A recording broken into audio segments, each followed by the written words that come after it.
Hey dears, be updated with your updated technology. C language को video सिरिजमा हामी operators related पढ्दैछौँ र फेरि पनि मैले यहाँहरुलाई back to types of operators मा लान्छु। योभन्दा हामीले अगाडिको भिडियोमा के operators types of arithmetic operators को बारेमा कुरा गरिसकेका छौं।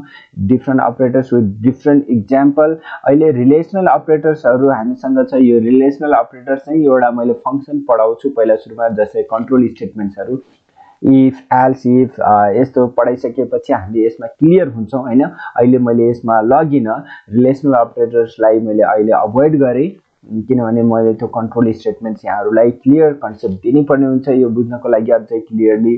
त्यसपछि लजिकल अपरेटर्सहरु छन् हाम्रो एन्ड अर नट भनेर यी अपरेटर्सहरुको बारेमा पनि कुरा गर्नको लागि हामीलाई कन्ट्रोल स्टेटमेन्ट्सहरु एन्ड इरिटेसनल स्टेटमेन्ट्सहरु इटरेसन स्टेटमेन्ट्सहरु जहाँनिर लूप स्टेटमेन्ट्स हामी भन्छौं हैन। त्यसको बारेमा हामीले क्लियर कुरा गर्दाखेरि यो जम्मै अपरेटर्सको बारेमा मैले कुरा गर्ने नै छु र आज मैले यहाँहरुलाई लादै छु assignment operators. Assignment operators are more important. त्यसपछि हामी अदर अपरेटर्समा जान्छौं हैन। सो हाम्रो assignment operators are the most another important हैन। सो यहाँनिर अर्को के छ भने सिम्पली हामीले इक्वल टु कहिलेकाहीँ इक्वल टु मात्रै गर्छौं। Double equal to as a comparisons हाम्रो त्यो पनि छ हाम्रो रिलेशनल अपरेटर्समा हामी पढ्छौं हैन। र अहिले असाइनमेन्ट अपरेटर्स असाइन गर्नको लागि जस्तै हामीले सिंगल इक्वल टु राख्छौं, त्यसपछि plus equal to, minus equal to, asterisk equal to यिनीहरु को बारेमा विथ एक्जाम्पल हामी डिस्कस गर्ने छौं। सो मैले यहाँलाई फटाफट मेरो देबमा लगिसक्छु ताकि मैले त्यहाँबाट प्र्याक्टिकली देखाउन सकु। Control an new. सो यहाँनिर मसँग के सिम्बल्सहरु छ जस्तै यी अपरेटर्स यी असाइनमेन्ट अपरेटर्सहरु हुन्। मैले यी असाइनमेन्ट अपरेटर्सहरुलाई यहाँनिर देखाउँ र विथ एक्जाम्पल हामी क्लियरली कुरा गर्छौं। सपोज मैले यहाँनिर मेरो पहिला प्रोग्राम सुरु गर्छु। So header stdio .h and then main function here. Main function मा मैले as integer दुईटा भेरिएबल्स लाई लिन्छु। सो a equals to मैले यहाँ 5 राखे and let's see b equals to 3 राखिदिए। कुनै पनि भ्यालु राख्न सक्नुहुन्छ तपाईले हैन। a b मैले अहिलेको लागि राखे या एउटै मात्रै गर्दा पनि हुन्छ। So when I do this है तपाईले यहाँ देखिराख्नु भएको छ एउटा मैले इक्वल टु राखिराछु। So that is assignment. यही हो असाइन है। यसलाई हामी के भन्छौं असाइनमेन्ट अपरेटर्स। सो यो के भइराछ a is assign 5 value.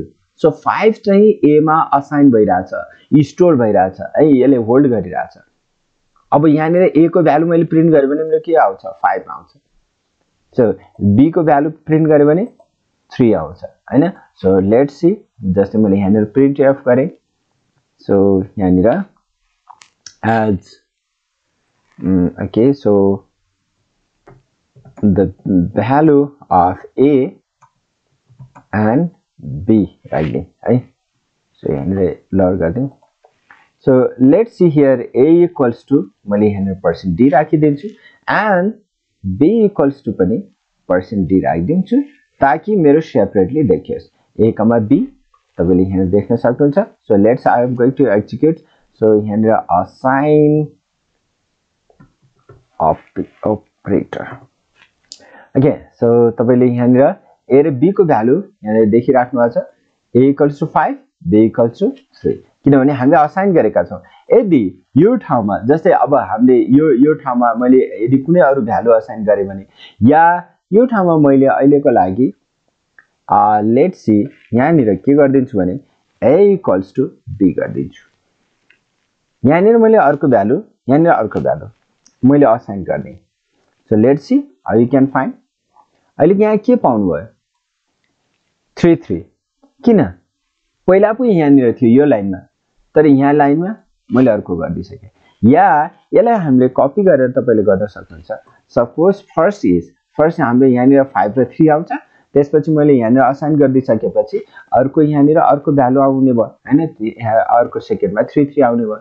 So let's C तपाईले यहाँ देख्न सक्नुहुन्छ फर्स्टमा 5 एन्ड 3 छ भने अर्को पटक हाम्रो 3 3 आइराको छ यसरी हामीले असाइन गर्न सक्छौं so that is assign it's very simple र यसलाई हामीले कुनै पनि अर्डरमा जस्तै यो जानेर यसलाई मैले सो लेट्स सी यसलाई /n गर्दियौ ताकि हाम्रो लाइन पनि देखियोस् हैन यदि यो a = b गरे यदि b = a गरे भने मेरो के हुन्छ भन्नुस् त ठ्याक्कै चेन्ज हुन्छ मेरो भ्यालु u 5 a को त 5 छँदै छ हैन 5 छँदै छ अनि u चाहिँ हाम्रो b मा कन्भर्ट के b मा पनि 5 हुन्छ so you can find here 5 5 so let's C तपाईले यहाँ देख्न सक्नुहुन्छ 5 5 आयो हैन सो यसरी हाम्रो असाइनमेन्ट यो भएको हाम्रो नर्मल असाइनमेन्टको कुरा गरे अब प्लस इक्वल टु यहाँ निर असाइनमेन्ट यदि मैले यो ठाउँमा प्लस इक्वल टु जस्तै मैले यहाँ निर प्लस इक्वल टु गर्दै प्लस इक्वल टु अघिको डाइरेक्टली इक्वल टु मात्रै भइरहेको थियो अब के हुन्छ प्लस इक्वल टु भनेको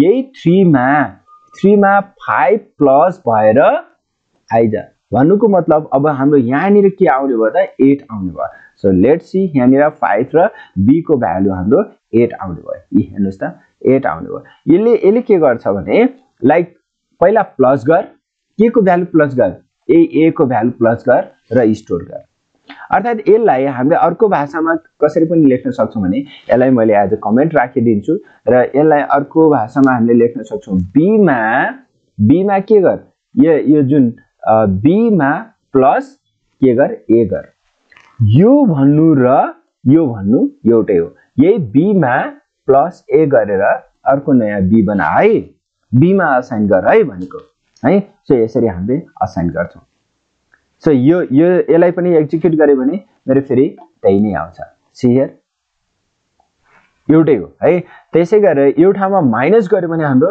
माइनसमा आउँछ किनभने हाम्रो यो भ्यालु अर्कै छ हैन यसरी हामी गर्न सक्छौं या यसलाई हामीले अर्को भाषामा पनि के गर्न सक्छौं भने लाइक युनरी इन्क्रिमेन्ट युनरी त्यसलाई पनि हामीले अर्को उसमा पढ्ने नै छौं म अर्को भिडियो देखाउने नै छु सो यहाँ निर माइनस माइनस पनि गर्न सक्छौं प्लस प्लस पनि गर्न सक्छौं सो यहाँ निर जस्तै मैले यहाँ निर a को भ्यालु a मा चाहिँ मैले के गर्दै छु minus a minus equals to b गर्दिन्छु है अब यति मात्र गर्नु भनेको मेरो यो b को भ्यालु माइनस गरेर a मा स्टोर गर है भन्नु खोजेको यो 5 माइनस 3 गरेर मेरो a को भ्यालु आउँछ भन्न खोजेको यहाँ नि a को भ्यालु 2 र b को भ्यालु 3 आउने भयो हैन र यहाँको यो त तपाईले अघि देखिसक्नु भयो so let's see once let's check हैन यसरी हेर्नुस् त 2 र 3 तपाईले देखिसक्नु भयो सो इट चेन्ज यहाँ नि a को भ्यालु चेन्ज भइसक्यो र यहाँ नि a को भ्यालु पनि चेन्ज भइसक्यो सो यसरी चेन्ज हुन्छ हाम्रो त्यसै गरेर हाम्रो यदि एस्ट्रिक गर्यो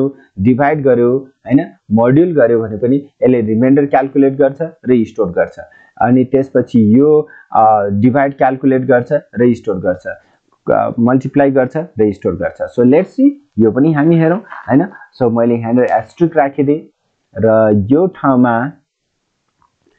यसलाई चाहिँ okay so let's you can do the comment here or let मैले यसलाई यतिकै छोड्दिए तपाईले देख्न सक्नुहुन्छ फर्स्ट मल्टिप्लाई भयो र स्टोर भयो है यसरी तपाईले यसलाई इन्जॉय गर्नुस् सो प्लिज यहाँहरुलाई कस्तो लागिराछ so don't forget to subscribe it हैन यसलाई सब्स्क्राइब गर्नुस् सबैलाई चेक गर्नुस् and see you in next video with that most important that is control statements ma hami if switch haru padchau त्यसपछि iteration statements haru padchau so please keep in touch thank you